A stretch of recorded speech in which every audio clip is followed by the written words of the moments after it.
great videos. She's an accessible travel consultant, an accessible travel writer, and she owns Spin the Globe blog and travel agency.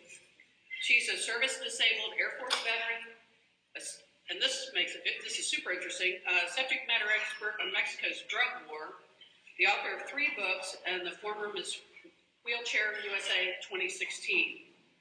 She's a single mother of 2 boys who inspired her to form the Pre-Jax Foundation, a nonprofit that provides college scholarships to students who have multiple sclerosis or a parent with MS. She currently writes for American Military University and is a member of the Orlando Sentinel Editorial Advisory Board. And sometimes she even gets letters into the Orlando Sentinel, like she did not that long ago. She also flies a drone, and she travels more than anybody I know. So please join me in welcoming Miss Sylvia Longmire.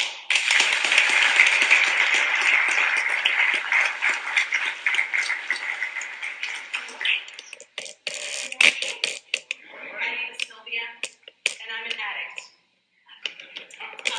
I am a self-proclaimed travel addict, and I have been to 41 countries, 25 as a wheelchair user. I went to 17 last year. I'll be going to 15 this year, and I have had the very, very fortunate experience of turning my hobby and my passion into a career.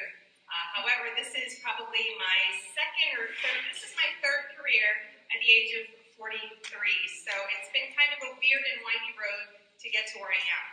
And it's kind of coincidental that I see this banner over here that says, "Be the inspiration." And for us wheelchair users, the word inspiration, we have a very complicated relationship with that word. I am often told, "Oh, you're so inspiring, you're an inspiration," and this is by total strangers who I just met in an elevator, which makes me ask them, like, for all you know, I could be a complete and total jerk, but a lot of times people say that we're inspiring just because I do my laundry, or because I go out with my friends, or because I like to drink wine. It doesn't really matter. So I'm hoping in the next 20 minutes while I talk to you about what I do, how I got here, I want to inspire you to travel. I want to inspire you to make your ideas into a reality, but because of what I've done in my short 43 years on this planet, and not because of how I get from point A to point B. As Carolyn mentioned, I am a service-disabled veteran. I was born and raised in South Florida, so I'm one of the rare, the dodo birds and dinosaurs, and those folks that actually were born and raised here, Florida native. Went to college in South Florida for my undergrad. I went to get my master's at USF in Tampa.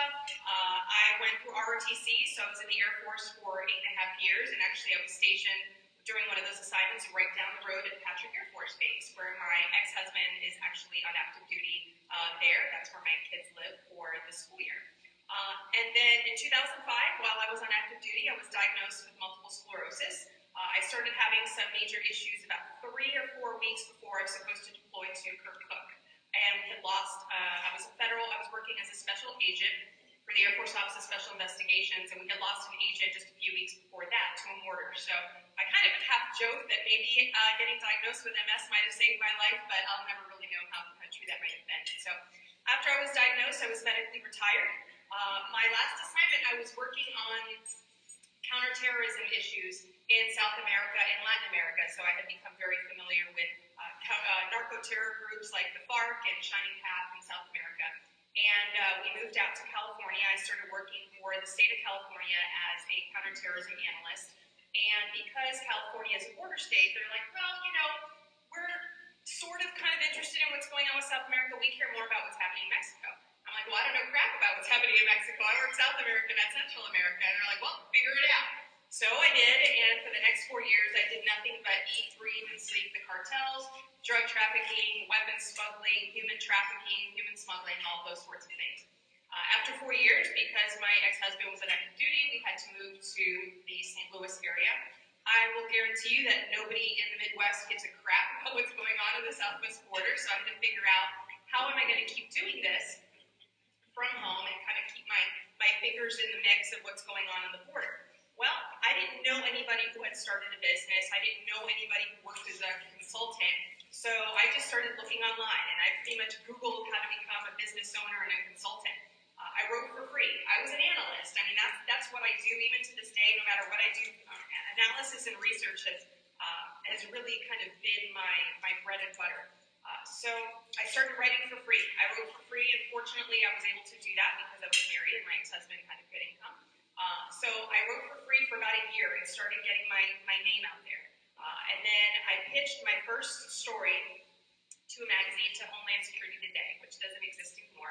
And it was a story on comparing Al Capone and Prohibition to the Mexican drug cartels of today. And my very first story landed the cover in December of 2009, and I established a 7-year relationship writing for that magazine. And everything from that time just kind of started to snowball. News outlets started calling me because I'm one of a handful of people in the United States that are considered an expert on the border and cartels, even though it's a huge issue, but there are not that many people who know a whole lot about it. So I started getting on CNN, on Fox News, MSNBC, NBC, on the Today Show. I wrote 2 books about this. The first one was on the cartels, the second one was on border security things. And it just kind of, again, started to snowball. So eventually, rolling around to 2014, 2015, and I was living in Arizona at the time, which is kind of the epicenter for the border stuff. My ex-husband and I got divorced about 3 years ago. He had to move to Alabama for his next assignment, and I moved here to Central Florida because my whole family lives here, and it seemed to be the thing to do when you're in need of support is to go and live with your family.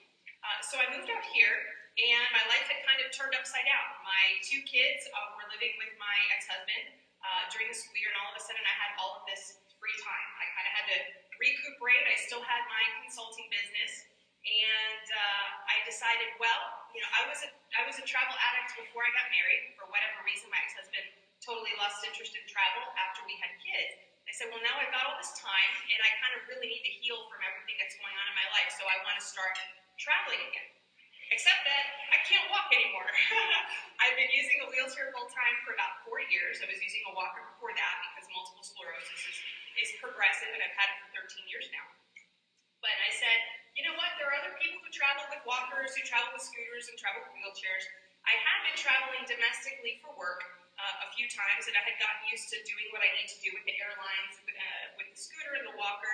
And I said, well, I've got to make the leap. They say that courage isn't what you do because you're not afraid. They say that courage is doing something when you're afraid. So I said, okay, this is going to be really scary, but I'm going to do it anyway. And, go big or go home. So I had a married couple that I was friends with who were living in Dubai for 2 years as teachers.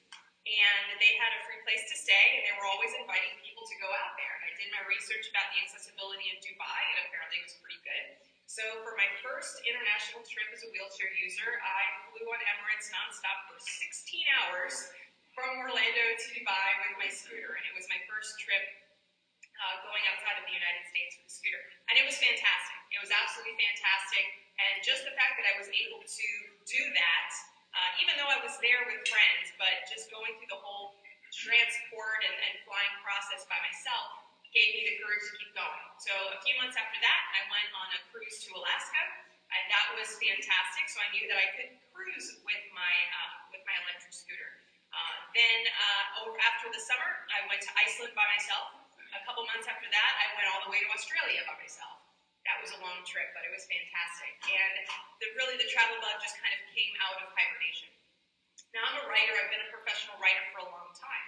And when I was doing my research for Iceland, I found another accessible travel blogger. And because of him, and I saw that he was writing. He's not a professional writer. And he's one of my closest friends. He's actually on a cruise to Alaska right now. And I said, you know what? I can do this. Not only can I write about this, but I can do it better. And so I said, you know what? I'm going to start blogging. I'm like, why am I not writing about this? I'm traveling all over the world now. So I started my blog. And trying to be a professional blogger, trying to be a blogger, we get often maligned. Most of the female solo travel bloggers out there are 20-something years old. They're tall, they're thin, they're blonde, they're very, very pretty, which is basically, I'm 5'6", I have dark hair, I'm Cuban, and I can't walk. So I don't exactly fit the stereotype, and I said, I don't care, I'm going to do this anyway. And it really kind of started to pick up. I had already been doing some social media stuff, but mostly for personal things. Now I had to figure out how to monetize my writing in a different way than I had been doing with the Mexico stuff. I had to learn how to use Instagram and follow all of these SEO things, search engine optimization, and all this stuff that you have to do to get as many people as possible to read your blog and look at your photos and follow you on Facebook, stuff I had never really paid attention to before. So I started doing this. I was devoting a lot of time to it, and I was really passionate about it because all of a sudden, wheelchair users from all over the world were messaging me and saying, Sylvia, I had never gone anywhere, and I never would have had the courage to travel even to the next state if it hadn't been for what you were writing. And stuff like that, that just fed the beast. It just motivated me to travel more and to write more and to write more. So I have been blogging for about a year, and I have, for whatever reason, this need to monetize my hobbies. I have this kind of knack for it. The consulting business had worked really well. And while I was in the process of going through the divorce, I wanted a hobby. I needed a hobby to take my mind off of everything. So I started taking a jewelry class through the city of Tucson. And I started making copper jewelry and stainless steel jewelry. Well, a couple months after that, somebody wanted to buy one of my pieces. And I said, really, you want to pay money for this? And they're like, yeah. I'm like, okay. So I turned it into a company. To date, I've started 5 companies, including my nonprofit. So it's kind of like having a kid. For those of you who have children, once you have 1 or 2, the rest are like, whatever, it's the same thing. Something falls on the floor, you pick it up and pop it back in the kid's mouth, no problem. So starting companies was just a thing that I really enjoyed doing. And I said, you know what? I've become an expert at accessible travel, at making my own reservations, at understanding what the headaches are that are involved with trying to find an accessible hotel room, with getting your stuff checked in on the airlines, and dealing with all the headaches involved with accessible travel. Why can't I make money doing this for other people? So I started doing the research for how do I become a travel agent. So last summer, I went through the Travel Institute. I got all my training. I got my certified licenses. I started my business, and now for the last year, I've been an accessible travel agent. I make travel reservations for friends and family, for normal people who can walk.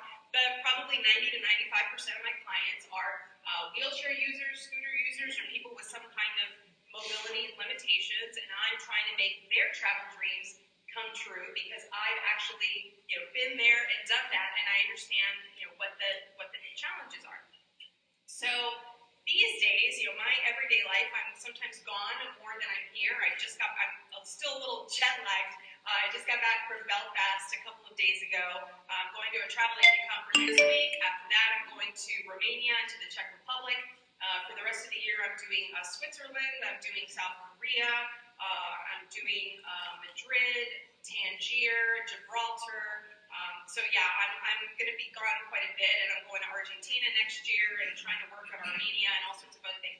This has kind of become my life because it's a lifestyle. So when I say that I'm a travel addict, that's really what it is. So it's been really a unique and amazing experience to be not only a woman traveling alone around the world, but being a wheelchair user traveling alone, because the attitudes of people around the world are so fascinating when it comes to seeing me in a wheelchair. Like if you look at me in a scooter, generally scooters are associated with seniors who can actually still walk a little bit, but they need the scooters for longer distances. So it's kind of weird to see somebody who's younger in a scooter. And if you just kind of look at me, I don't really look like there's anything wrong with me. I kind of look healthy.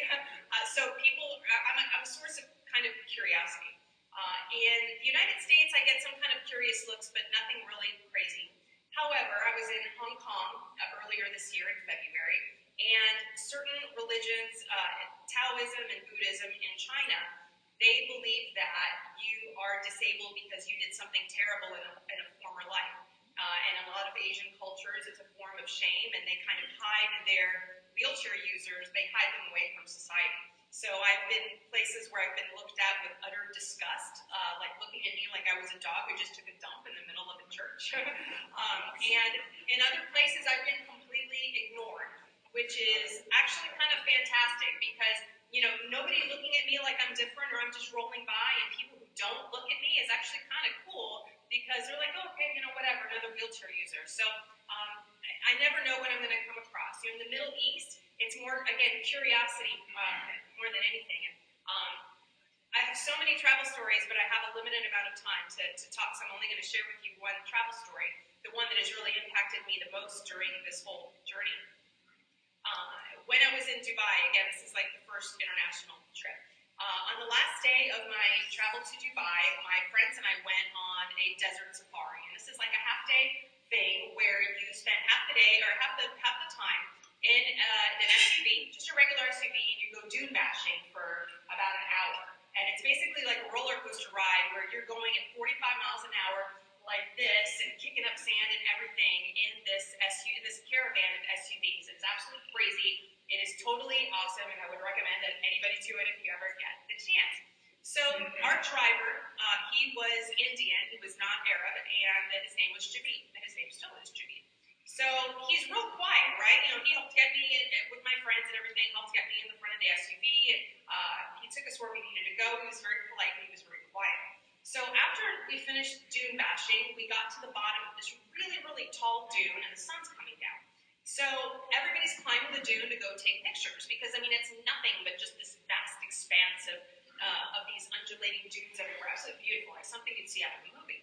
And I was just waiting in the car for my friends Tom and Rebecca to get out and go with Javid up to the top of the dune because, you know, hey, I can't walk. I'm not going to climb to the top of the dune. So Javid comes around, and Tom and Rebecca haven't gone up yet, and he says, "What are you doing?" I said, "Well, I'm sitting here waiting for you." He's like, no. He's like, "Miss Sylvia, today you're going to do the exact same thing that everybody else is doing." And I looked at him like he just grew 2 extra heads. Like, okay. So he calls my friend Tom over, they open the door, and they kind of pick me up, you know, one on each side. You know, I had my arms kind of like this and my legs in front of me. And my friend Tom and Javid literally carried me. I don't know if you've ever carried somebody up sand. It's not that easy, but they carried me up to the top of that sand dune. And they stood me up, and I put one arm, you know, around each of their necks, and they got pictures of me, and I got pictures, and I basically got to take a look at what everybody else was looking at. I'm like, all right, this is freaking awesome. So we go back down the dune, get back in the car, we go to our next stop, which is like a Bedouin-style camp, and it's got these really, really cool tents that are all set up around this central area. They had this big spread.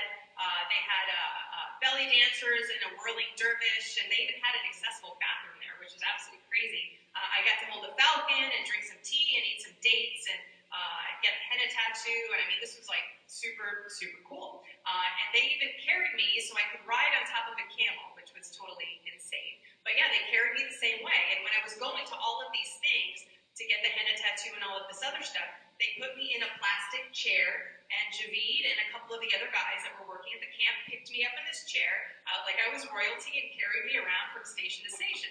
It was crazy. I'm like, look, I've been on 3 helicopter rides without being able to walk, and I'm like, I don't care. If you're a lumberjack, throw me over your shoulder and haul me into that helicopter. As long as I get on top of that glacier, I don't care how you get me there.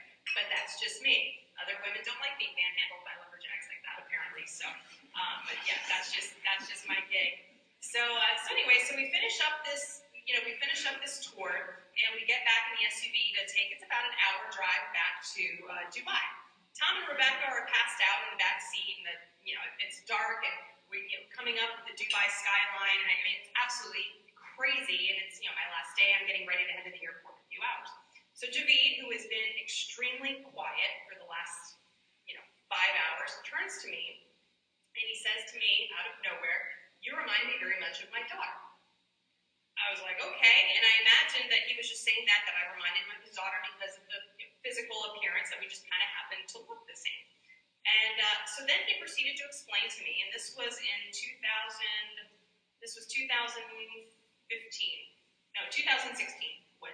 February 2016. Well, in 2004, I can't remember the exact year, when the big tsunami hit the Indian Ocean in Thailand and India, it was, I believe, 230,000 people that died with that tsunami in that year. And 2 of the people that died were Javid's sister and his brother-in-law. So his niece and nephew were orphaned in that tsunami, so he and his wife adopted his niece and nephew. So when he was referring to his daughter, he was actually referring to his niece that he had adopted. And his niece was in a wheelchair. She She was a survivor of polio, and she was 26, and she wanted to become a doctor. And he was explaining to me that his niece was always, go, go, go, I'm going to do this, I'm going to do that, and she never let anything stop her. And he said that because of me, his head, his mind, and his heart had been in India with his family all day.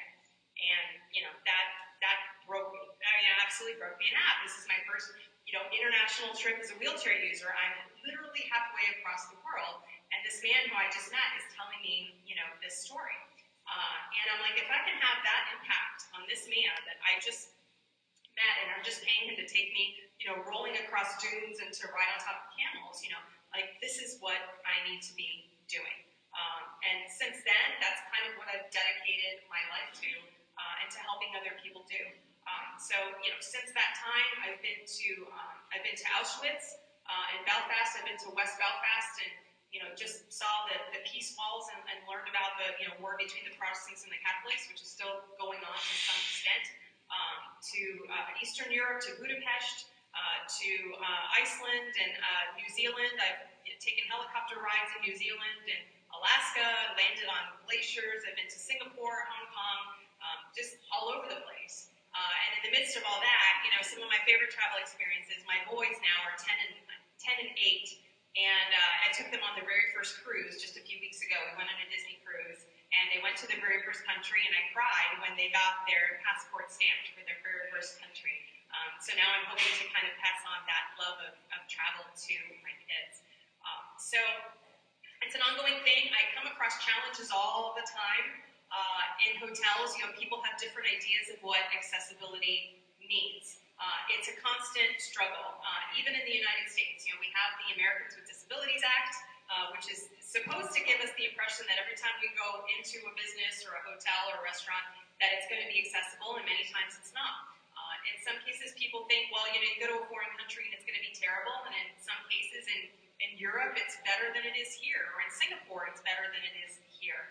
So you never know what you're going to get. I'm a realist, and I'm the kind of person who likes to view the world the way that it is rather than the way that it should be. And that first of all, it makes me a happier person, but it allows me to advocate for wheelchair users, to advocate for better accessibility for travelers, and just for folks who want to get out of the house and don't feel trapped just because they can't get from point A to point B. I'm trying to give back to my community and to other people that are dealing with MS through my foundation. We've given out so far $12,000 in college scholarships to students who either have MS or parent with MS. We just sent out our scholarship checks for this year. I just sent them out last week. So that was really exciting. So again, every day I want to be the example just by being out in public. So many, 19% of Americans have some sort of disability, and we have 3.3 million wheelchair users in the United States alone, but you only see a fraction of us because not everybody has a wheelchair van like I do. Not everybody has access to public transportation. In some cases in Orlando Lakes, the public bus service, at some of their stops, they don't even have concrete. It's just grass, and trying to get the closest bus stop to where I live is almost a mile away. So you don't see a representative sample of our population out with everybody else. So I'm hoping that by traveling, by being out in my community, by doing speaking engagements like this, that I just become part of the normal rather than somebody who's just a little bit different. And people will look at me and not go, oh, she's so inspirational, she's having a soda with her friends. No, it's oh, all right, just some chick having, a soda with her friends, no big deal. So by going to other countries and letting people see that I can do what everybody else can do, I just want to help kind of normalize the wheelchair user and other people with disabilities to kind of help incorporate us and help the world be more inclusive. So again, I have a million travel stories. I'm more than happy. Later on, I'm going to be here for as long as everybody else is here to, I can tell you as many stories as you want or answer any questions. And I'm so appreciative that you asked me to be here today and share my story and talk a little bit about what I do. And again, I hope to inspire you to travel some more and turn any business aspirations or ideas that you might have into reality. Because hey, if I can do it, so thank you. Thanks again so much for having me. I really appreciate it.